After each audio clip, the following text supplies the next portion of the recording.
মালিক রে, ঋণের বোঝা মাথায় নিয়ে এই বিদেশের বাড়ি পাড়ি জমাইছি। আল্লাহ, মাসটা শেষ হইলে ঋণের জন্য মানুষ আমার বাড়িতে প্রেসার দেয়, মাসটা শেষ হইলে সন্তানের স্কুলের ফি দেওয়া লাগে, মাদ্রাসার বেতন দেওয়া লাগে। আল্লাহ, ঠিক মতো কাজও পাই না। অনেক প্রবাসী এমনও হয় রে ভাই, কষ্ট সহ্য করতে না পাইরা অনেক প্রবাসী আত্মহত্যা পর্যন্ত করে।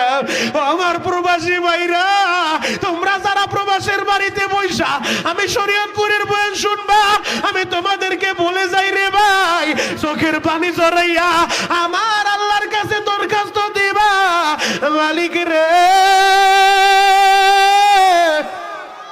হালাল রিজিকের ব্যবস্থা কইরো, হারাম থেকে বাঁচায় রাখো। তোমরা ওই প্রবাসীদের জন্য দোয়া করবা।